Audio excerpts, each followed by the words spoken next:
Oh man. What's up, everybody? Welcome back to another episode of the Rise Rocketeer. That's become so second nature to me, that intro now. Oop, slipped into neutral. Alright, guys, just getting out before the sun goes fully down. It's a pretty overcast day regardless. Today, I will be talking about my experience as a sommelier, or more generally so, my experience in the restaurant industry.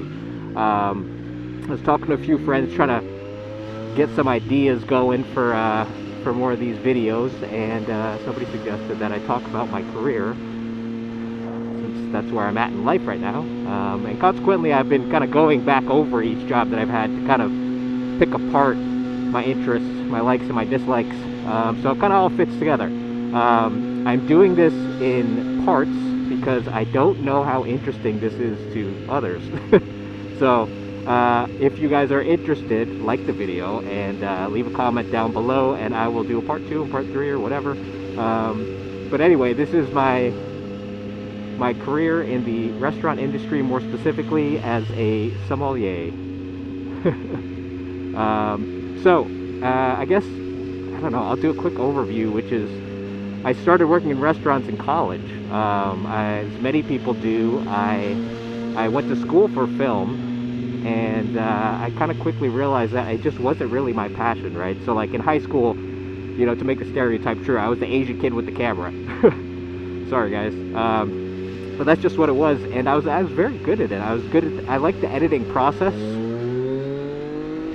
And I was doing kind of films for the school basketball team. I did like a bunch of jackass stuff with my friends, which in itself wasn't much, but the editing was actually pretty tight, and you know, it was all kind of just fun for me. But people seemed to really think something of it, and everyone, I guess back then it wasn't as normal to be shooting video. It's not like everybody had an iPhone. Actually, I think the iPhone was just coming out in my senior year.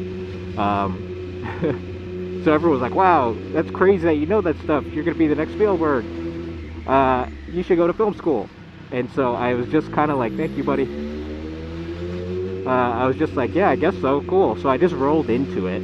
And, you know, when I got to college, it was very evident that everybody who was there for film was like a film buff. Like, they loved classic films. They were like deconstructing films, and like for me it was just like a fun pastime.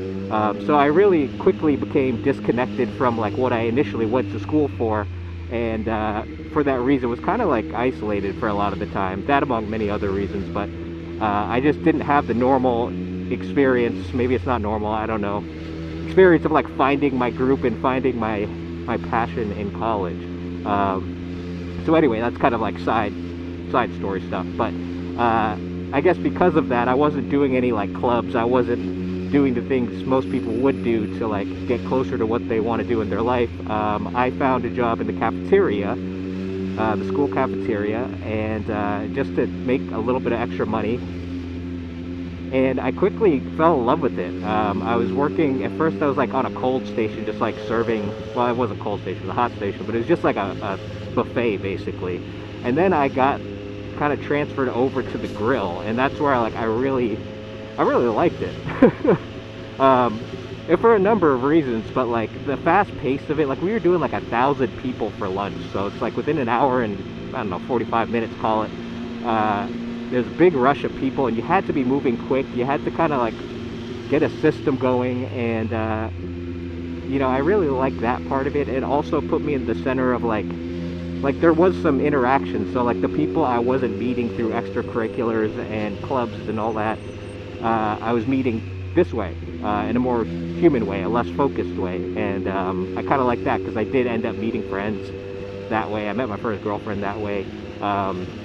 So on the social side, that was a benefit as well. But overall, I just really liked moving fast and like feeling the rush. Like that was a nice feeling. I became very good friends with the other grill cooks, who all were like, you know, in their 40s and 50s and just tired of it. But you know, I always gravitated towards older people anyway, so we ended up, you know, hanging out after work. So it became this whole thing, and I really liked it. At the time, I was making like $200 a week, which for me, I was like, oh man, $200, that's crazy. And then like after a year of that, it got a little tiring, and I just, it was okay, but I was bored of it. And then I forget how this happened, but I think maybe somebody suggested it to me.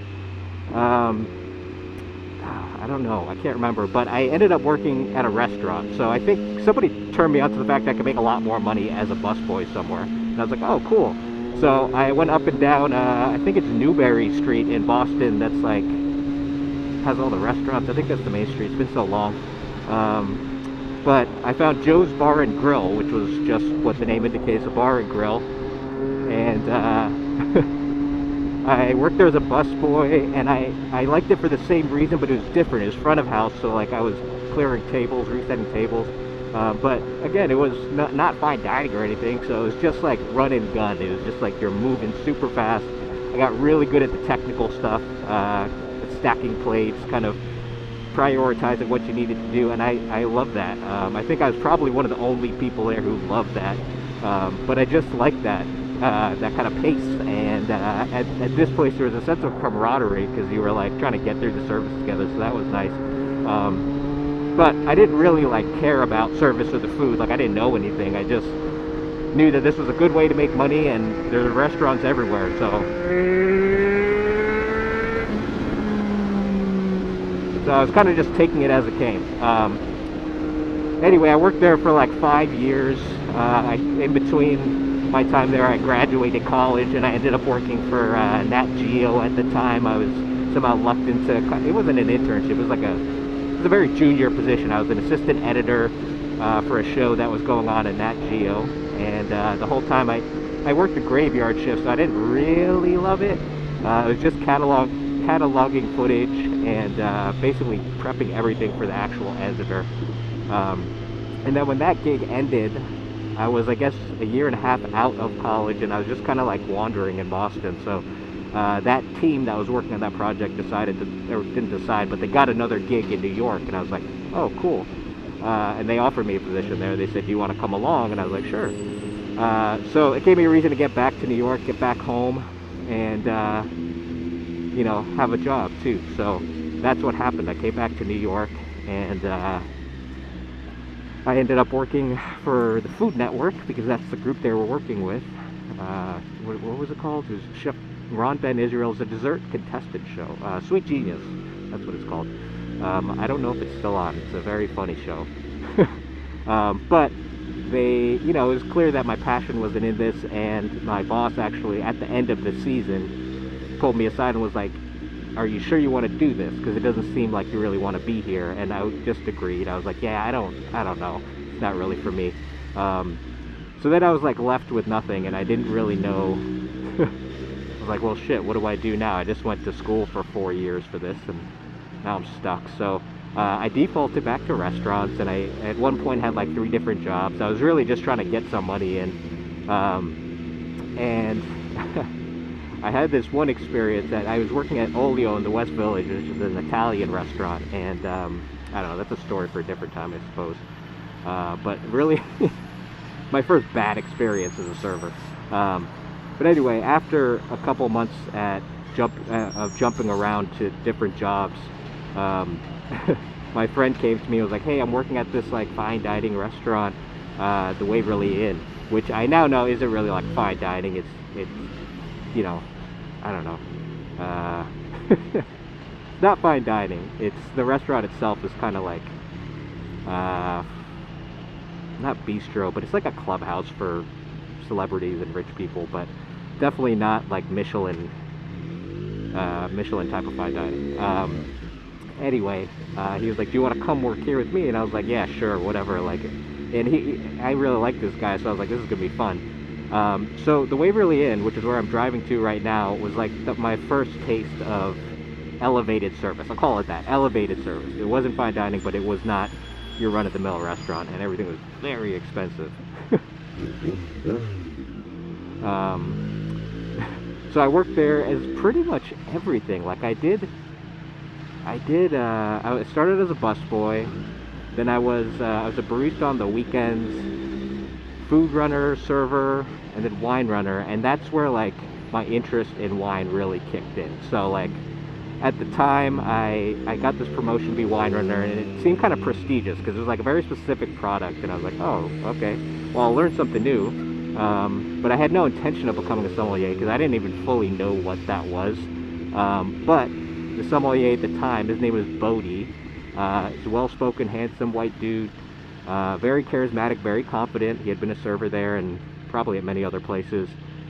But he I was working directly with him and the beverage director per service, and watching him at tables kind of like be able to answer these obscure questions, which to me was all, might as well have been Greek, because like I didn't know, you know, Gevre Cheverton or you know, like what any of this stuff was. I don't know why that came to mind. So it was really cool, and he seemed so like confident in it that I was like, man, I really want to learn that. So I started asking him questions, and at first he kind of like brushed me off because, you know, so many people ask questions just to get the answer. They're not really interested. But the difference was, this is where everything changed. I started asking him questions, and he would give me like partial answers, and then I would go home and like actually look them up and try to figure it out. And usually I figured it out wrong, but I would come back the next day and be like, hey, look, I looked up this thing we were talking about, and this is what I got. And so I think he saw that, and he was like, oh, okay, well, you're actually interested. So he started throwing me little tidbits per night, giving me like little homework assignments.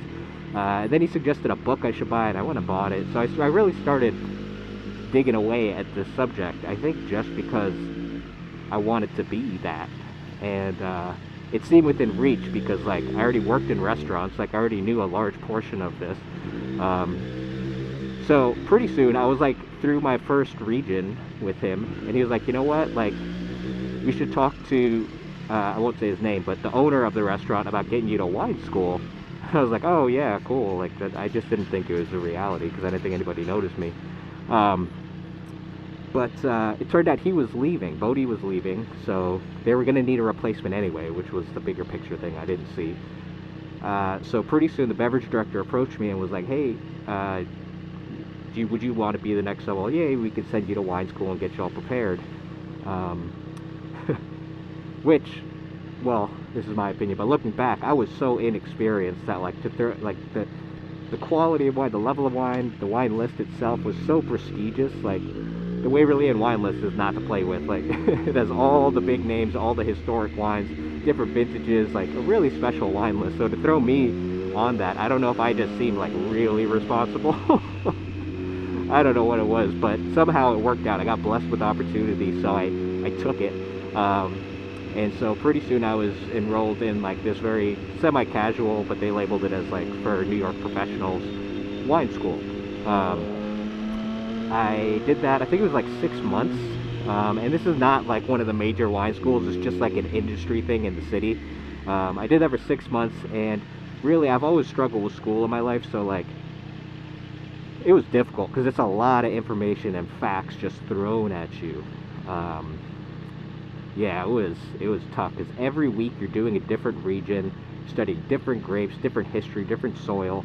So to like go from like not just like mindlessly doing restaurants for years to hyper focused on a very particular subject with a lot of different elements was a real it was a real jump start to my life.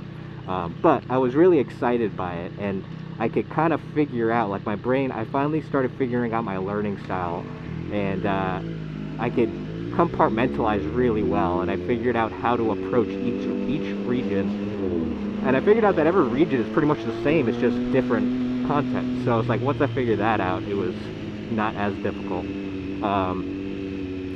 So I did that for 6 months, and halfway through that, Bodie left, and I ended up working the floor. So like I didn't even know the world of wine before I started selling this stuff. So I was learning in school, but I also kind of taught myself. Like I had to jump ahead because like I had to sell this stuff on the floor. But yeah, my first year, I still have a photo. I'll post it up here if I can find it, of my first night on the floor as a Somm. It was the first time I wore a suit. It was the first time I like felt pumped and really nervous about service. I hadn't felt that nervous since the first time I started bussing tables, like that first day. I really didn't know what I was doing.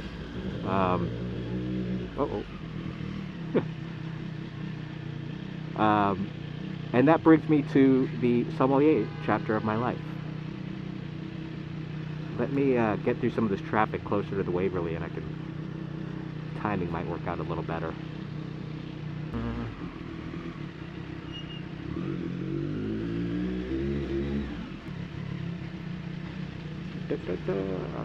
Alright. So, yeah, when I started at the Waverly, let's see, as a sommelier, I ended up living a block away. That's what happened. Yeah, I bought this apartment so I could be closer to work because I like to spend a lot of time in the cellar. I would do all my work in the cellar because you could see the wines that you were studying. And that was really helpful for me as a visual person. I could kind of read through a region and look at the bottles as I go through that location. I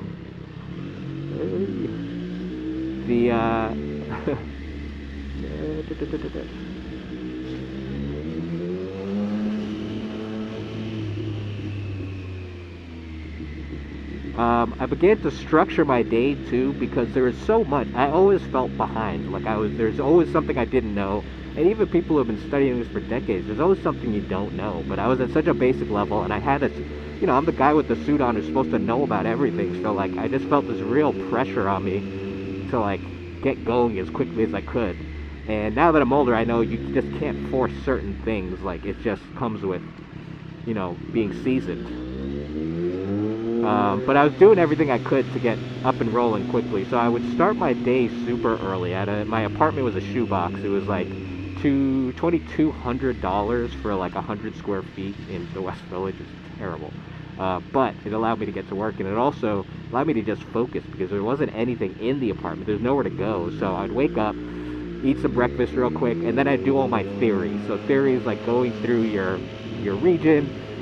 You go, again, like I said before, the grapes, the soil, the history, the subsections, the different producers that are notable. Like that's all the basics to like be able to get into the actual wine itself.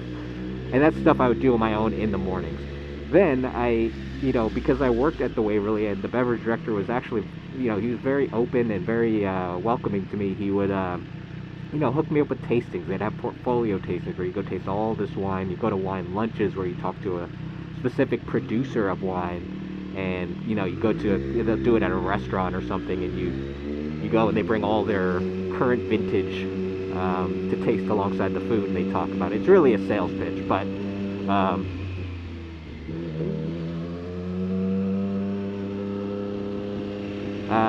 so I would go do that type of thing after I do my theory. Then I'd roll into service, and that, goes from like 4 p.m. Well, service doesn't start at 4, but you get to the restaurant at 4, and then you work until like 11:30 or midnight. And throughout that whole experience, like I'm taking notes, right? Like I'm selling these bottles, most of which I don't know yet. And I'm like, when you open the bottle, you make sure it's correct before you pour it for the guests. So like I would be tasting a lot. I'd just be scrambling to take notes while I'm taking like 4 or 5 tables, trying to learn as much as I could. And then at the end of the night, you want to unwind, so I would have a couple glasses of wine at the bar or go somewhere else, or, you find a way to have a drink. And oftentimes, actually, people would leave their bottles, and if it was a nice bottle, I would get to really sit with it and like taste it and take notes and understand it on my own time. So it was 24/7 drinking, and this is where, like, if you see my other videos or if you've been subscribed to me for a while, I am 2.5 years sober. I am an alcoholic, and I've since given up drinking. But this is the lifestyle that kind of like gradually pushed me towards almost drinking myself to death many times. It was just this constant level of like slow intake of alcohol that made it so normal to me, and it was accepted. It was like socially accepted by most people because I was doing something for a career, so it made it even worse, right? Like I went from binge drinking in college, which almost would have been better if I continued to do that. My life totally fell apart and hit rock bottom, because then you can look at it, most people would look at it and be like, hey, that's not healthy, that's really bad. you should stop. And I probably would have had, you know, problems earlier than I did. But with this, as a Somm, it's like, how could we tell him not to drink? Because it's part of his job and he's doing it studiously, so what's the problem? Well, it's a big problem because it created this real dependency on something on like an everyday basis. Anyway, that's a whole different discussion, but you could see how this can quickly become very unhealthy if you let it. And so that was my day. And at the time, you know, I don't know, like I think often like if I would have done it differently, I could have saved a lot of years of just like wastedness. But it wasn't wasted in the sense that like I was really learning something, and I was like, even though I was drunk, this is not bullshit, I was always studying. Like even when I was hammered at the end of the night, I would wake up to pages of notes on what this is and like what it would go well with, what it's similar to, what it's definitely not similar to. Like I was working, so I don't know, I value the good things that I learned during this period of my life. I try to. But yeah, so I ended up doing that for let's see, I was a Somm there for over a year. I can't remember. All this is in my weird time in my head where I just have these weird landmarks or anchors. Yeah, but I loved it, and the Waverly is a very unique place, right? I don't know if you might not have heard it, but it's been around for a long time. It's owned by 3 people, Graydon Carter, Sean McPherson, and Emil Varda. So Graydon Carter is the editor, or was the editor-in-chief for Vanity Fair. And for that reason, he owns the restaurant, he lives on the block, and it's kind of like an extension of his living room. The restaurant was originally private, like it wasn't open to the public, and there's no phone, and it's really just for celebrities and for, you know, I guess, for his lifestyle, really. That's what it was, and that's, I guess, what you do when you have money. You just open shit for yourself. But when I started working there, it was open to the public, but it still very much had that celebrity vibe. Like, I mean, I served wine to countless. I sold wine to Jay-Z and Beyonce, Chris Rock. Oh man, who's that Beatle? What are the Beatles? Guy from Maroon 5. Like, it was a very constant thing that you were dealing with high-profile people. And so, in addition to selling very prestigious wine, you know, I got to meet some really cool people, and it just felt like I had made it. At the time, I was like, wow, this is like as good as it gets for this type of job, and like, both in terms of like the wine and the people, this is really awesome. So I loved that position, and it was a huge confidence boost to me, because it also showed me that like I can get interested in something if I want to. Film wasn't it. So but I definitely had some crazy nights there, and it was definitely an unhealthy lifestyle. In terms of like the job itself of a sommelier, I loved the fact that the tasting was definitely the most fun part to me. Like the ability to tell what wine you're tasting, like not only what grape, but like where it's from. Some people, like, as you get better and better, you can discern like what plot of land it's from, what year it's from. I could get the generals. I never got as advanced as being able to tell you it's from like the northernmost Climate in that particular plot of land. That's a very acquired skill, but that was fun, being able to taste something and really understand, really like pick apart a wine, right? So there's 2 major schools of thought, major schools in the wine world, and I might have changed by now, I'm so out of touch, but there's the Court of Master Sommeliers, which the movie was made about, Somm, and then there's WSET, which is Wine and Spirits Education Trust.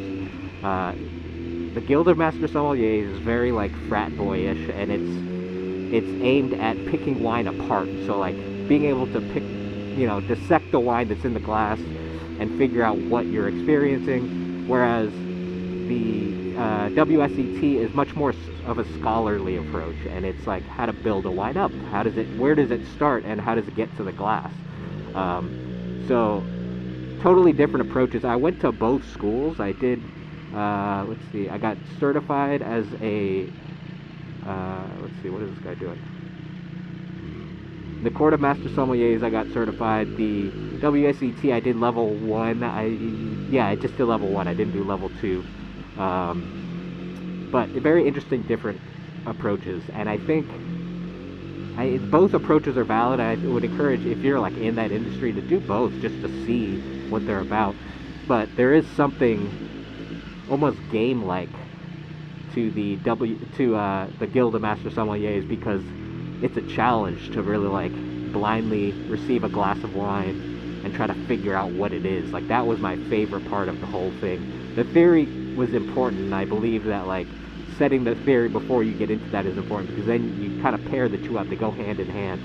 And then service is what you do every night in a restaurant. So this here is the Waverly Inn, where I spent many nights. Let me left myself in gear.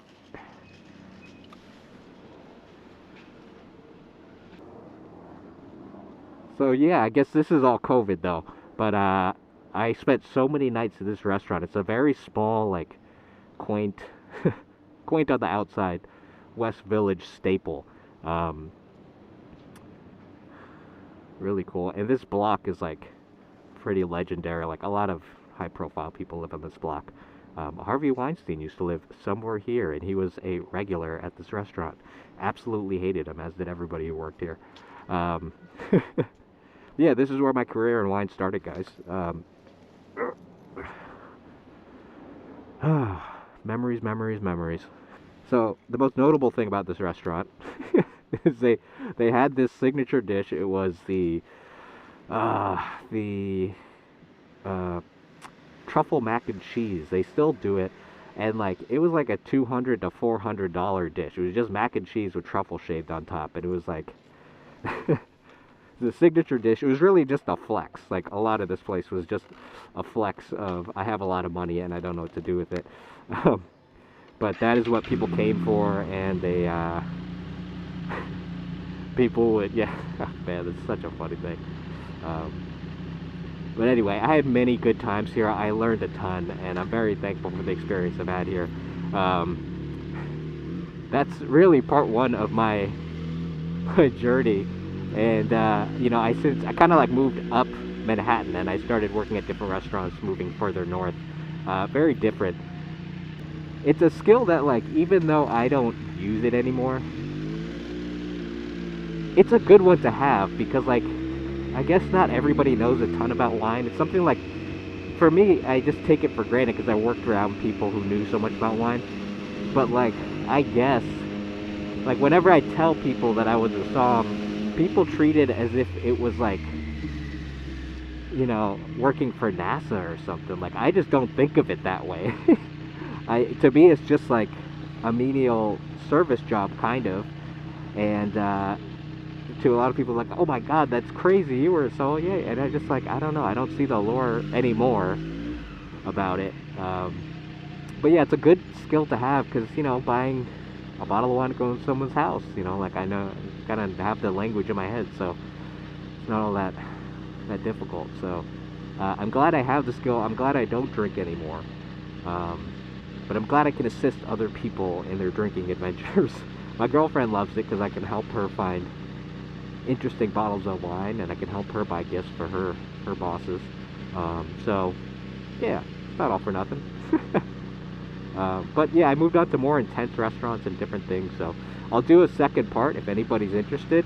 If you are, again, give the video a like and drop a subscribe below. It's not a crazy story or anything, but I just wanted to share what I do, or really what I did, and how I got to where I'm at right now. So yeah, that's today's video, guys. I'm gonna ride out to Brooklyn and call it a day. It looks like the sun's gonna go down fairly soon. Thanks for tuning in.